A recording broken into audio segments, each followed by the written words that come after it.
ఆడబిడ్డలకు దీపం 2. ఈరోజు ఒక విధంగా ఆలోచిస్తే చరిత్ర దిశ సమైక్య ఆంధ్రప్రదేశ్ దీపం కార్యక్రమం నేనే పెట్టా.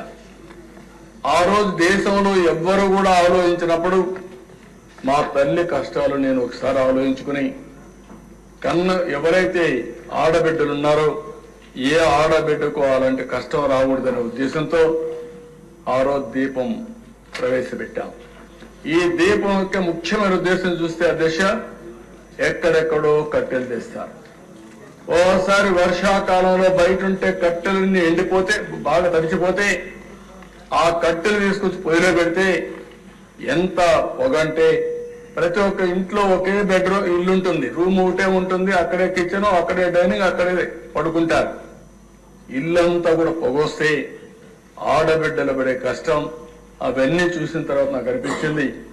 అప్పట్లోనే రామ్ నాయక్ అని ఒక మంత్రి ఉండేవాడు మహారాష్ట్ర నుంచి, వాజ్పేయి గారిని మెప్పించి రామ్ నాయక్ని గట్టిగా రిక్వెస్ట్ చేసి ఆ రోజుట్లోనే ఇంటింటికి దీపం కింద వంట గ్యాస్ సిలిండర్లు ఉచితంగా సరఫరా చేసిన పార్టీ తెలుగుదేశం పార్టీ అధ్యక్షుడు. ఈరోజు అలాంటి కార్యక్రమాన్ని మళ్ళీ రిపీట్ చేశాం. ఒకే హామీ ఇచ్చాం. సంవత్సరానికి 3 ఉచిత గ్యాస్ సిలిండర్లు ఇస్తా ఉన్నాం.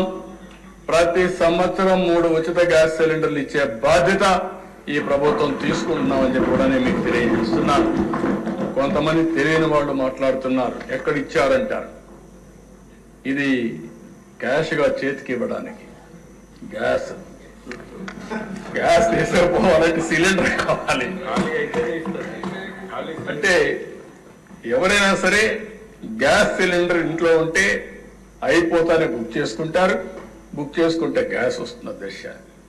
మేము ఏదైతే చెప్పామో చెప్పినప్పటి నుంచి ఇప్పటి వరకు 42,40,000 మందికి గ్యాస్ సిలిండర్లు బుక్ చేసుకున్నాం. వాళ్ళకందరికి ఇస్తున్నాం.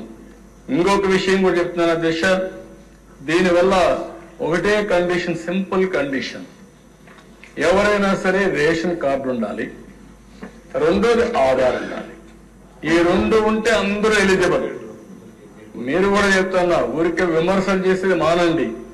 ఒకటే హామీ ఇస్తున్నా, ఈ హౌస్ లో ఎవరికైతే రేషన్ కార్డు ఉందో, ఎవరైతే ఆధార్ అథెంటికేషన్ ఉందో అలాంటి అందరూ కూడా దీపం 2 కింద 3 సిలిండర్లకు అర్హులు, తీసుకునే హక్కు వాళ్ళకు ఉంది. ఎవరైనా ఇవ్వకపోతే దబాయించి తీసుకోమంటున్నా. మనోహర్ గారిని కూడా కోరాను, ఢిల్లీలో కూడా నేను చాలా స్పష్టంగా రిక్వెస్ట్ చేశాను. మేమే డబ్బులు కడతాం, మీరు వాళ్ళ దగ్గర డబ్బులు కూడా కట్టకుండా తీసుకోకుండా ఇమ్మని చెప్పి రిక్వెస్ట్ చేశాను. కానీ వారు చెప్పింది ఇప్పటి వరకు అన్ని కార్యక్రమాలు కూడా ముందు డబ్బులు కడితే మళ్ళా వాళ్ళ అకౌంట్ డబ్బులు ఇచ్చుకోండి, కానీ ఇది చేయొద్దనే పరిస్థితికి వచ్చారు.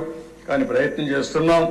కానీ ఈరోజు ఎవరైనా ఇది కట్టిన ఆర్డర్ బుక్ చేసుకున్న తర్వాత 48 గంటల్లో వాళ్ళ అకౌంట్ లో డబ్బులు వేసే బాధ్యత ఈ ప్రభుత్వం తీసుకుంటా. ఎస్క్రో అకౌంట్ కూడా ఓపెన్ చేశామని చెప్పి నేను మీకు తెలియజేస్తున్నా.